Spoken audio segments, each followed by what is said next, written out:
बिस्मिल्लाहिर्रहमानिर्रहीम अस्सलाम वालेकुम। सऊदी इन्फो यूट्यूब चैनल में आपको खुशामदीद कहते हैं। फैमिली विज़िट वीज़े के हवाले से दो बहुत ही अहम अपडेट्स हैं। एक है नया वीज़ा अप्लाई करने के हवाले से और दूसरी है एक्सटेंशन के हवाले से। बात पूरी सुन लीजिएगा ताकि आपको परेशानी का सामना ना करना पड़े। फैमिली विज़िट वीज़ा जब से बंद हुआ है उसके बाद बहुत सारी चेंजिंग्स आती रही हैं, लेकिन आज की चेंजिंग मेरे ख्याल में एक बहुत बड़ी चेंजिंग है कि जब भी आप फैमिली विज़िट वीज़ा अप्लाई कर रहे थे आज से 2-4 दिन पहले या हफ्ता पहले तक, तो आपको फैमिली विज़िट वीज़ा का मल्टीपल एंट्री का ऑप्शन नज़र आता था और सऊदी अरेबिया से वो मल्टीपल वीज़ा 1 साल वाला का आपका इशू भी हो रहा था। आप इशू करवा सकते थे, चाहे उन ममालिक में लिस्ट में आप शामिल हैं जहाँ पे पाबंदी लगी हुई है, जिस तरह पाकिस्तान है, इंडिया है, बांग्लादेश है। वीज़ा आपको 1 साल का मिल जाता था, लेकिन वो बाद वाला मामला था कि आप अपने मुल्क में जाके वीज़ा स्टैंप करवा रहे थे या स्टैंप नहीं हो रहा था या फिर हो रहा था, तो फिर ऐसी सूरत में वो सिंगल एंट्री आपको वीज़ा मिल रहा था। लेकिन अभी जो सूरत हाल है वो यकसर बदल चुकी है। वो ये हो चुकी है कि अभी सऊदी अरेबिया ने मूफा की वेबसाइट पे सिंगल एंट्री और मल्टीपल एंट्री का सिस्टम ही ख़त्म कर दिया है। मैं आपको स्क्रीन पे दिखा देता हूँ। मैंने बहुत सारे ममालिक को यहाँ पे जाके सेलेक्ट किया, वहाँ पे चेक किया, भाई किसी मुल्क को तो मल्टीपल एंट्री मिल रहा होगा, किसी मुल्क को तो 1 साल वाला वीज़ा मिल रहा होगा या सिंगल एंट्री की ऑप्शन, लेकिन वहाँ पर वाज़ेह तौर पे लिख दिया गया है कि भाई सिंगल एंट्री या मल्टीपल एंट्री ये आपके मुल्क में सऊदी एम्बेसी फैसला करेगी कि आपका वीज़ा कौन सा लगेगा।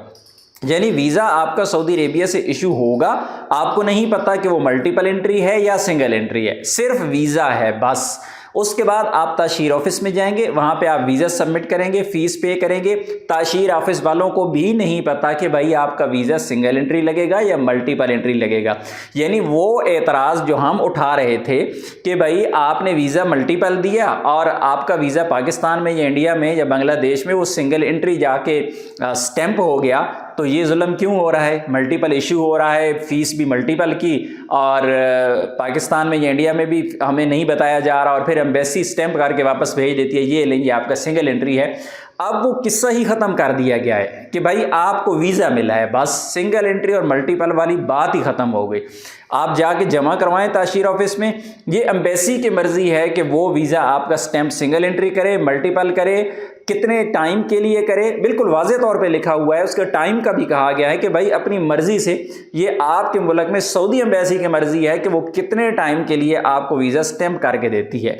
और ये सिर्फ इन ममालिक के लिए नहीं जिन पर पाबंदी लगी है कि 14 ममालिक हैं उन पर पाबंदी लगी है कि उनका वीज़ा जो है मल्टीपल एंट्री वो स्टैंप नहीं होगा, बल्कि ये तमाम के तमाम पूरी दुनिया के लिए उन्होंने ये लिस्ट में कहीं पे ऑप्शन रखा ही नहीं है कि आप कोई और वीज़ा अपनी मर्ज़ी का अप्लाई करें, सिंगल एंट्री है या मल्टीपल, बल्कि सऊदी अरेबिया की एम्बेसी जो है आपके मुल्क में जो आपको वीज़ा स्टैंप करके देगी, उनकी मर्ज़ी है कि वो कितने टाइम के लिए स्टैंप करके देते हैं।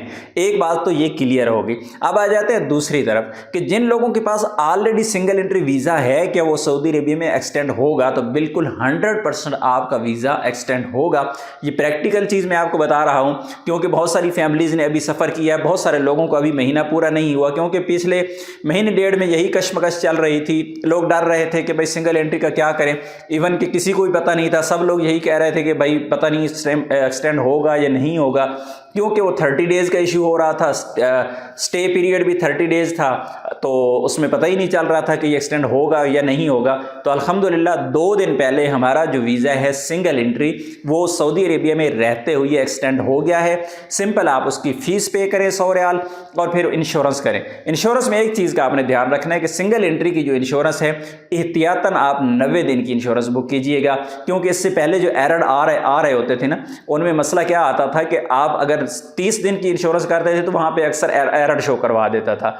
तो हमने एहतियातन अपने तौर पे ही हमने 90 दिन की इंश्योरेंस की और अल्हम्दुलिल्लाह वो वीज़ा एक्सटेंड हो गया है। मज़ीद 30 दिन वो फैमिली सऊदी अरेबिया के अंदर स्टे कर सकती है। और एक बहुत ही अहम सवाल जो अक्सर लोग मुझसे पूछ रहे थे कि भाई फैमिली विजिट वीज़ा पाकिस्तान में मल्टीपल एंट्री कब स्टार्ट होगा, ओपनिंग कब होगी, कब से दोबारा स्टैंपिंग स्टार्ट होगी? तो भाई एक नया कटा खुल चुका है।